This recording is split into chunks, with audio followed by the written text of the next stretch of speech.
Hi friends, welcome back to my YouTube channel exam master academy.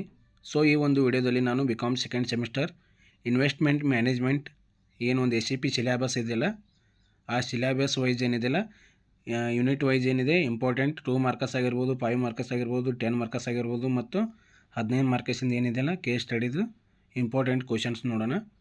So unit first ಏನಿದೆ introduction to investment ಅಂತೇಳಿದೆ. ಇಲ್ಲಿ 2 ಮಾರ್ಕಸಿಗೆ important ಬರುವಂಥ questions ಏನಿದೆ ನೋಡೋಣ. ಒಂದೇದೇನಿದೆ define investment ಇದೆ. ಎರಡನೇದೇನಿದೆ what is meant by security market index. Third one mention 2 types of investments. Fourth one what is risk in investment. Next 5 marks ನೋಡೋಣ. First one explain the process of investment decision. Second one differentiate between real assets and financial assets. Third one write a note on Indian securities market. Fourth one, what are the sources of financial information? Next 10 markers questions ನೋಡೋಣ. First one, explain the concept of the risk and return with examples. Second one, discuss the impact of inflation and taxation on returns. Next 15 markers case study ನೋಡೋಣ. A comparative analysis of return and risk between two investment options.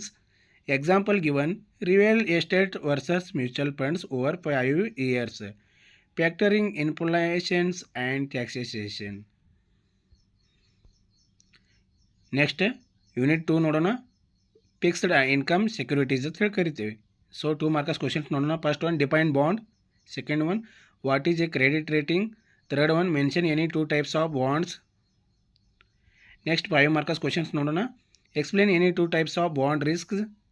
Second one, what is default risk? Third one, write a note on futures of bonds.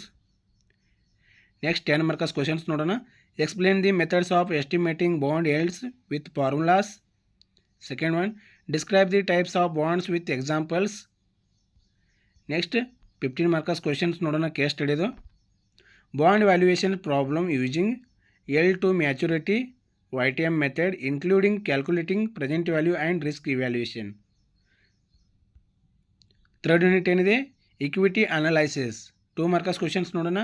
First one what is fundamental analysis. Second one what is a technical analysis. Third one mention any one divided valuation model. Next 5th marks questions ನೋಡೋಣ. 5 marks questions.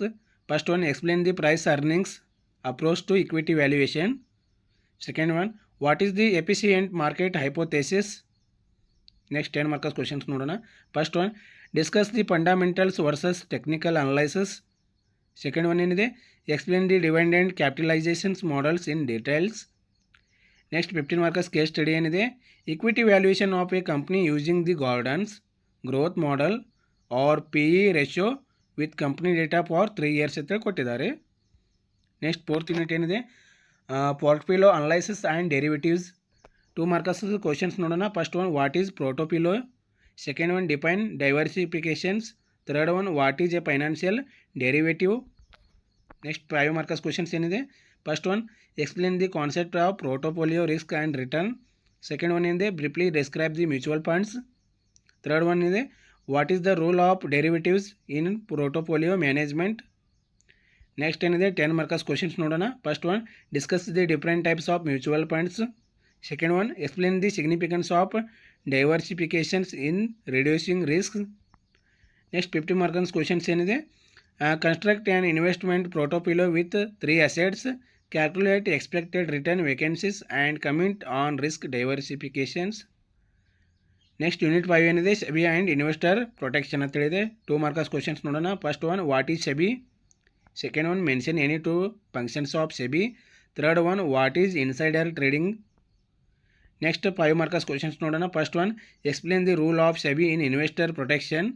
Second one what is investor grievance redressal mechanism.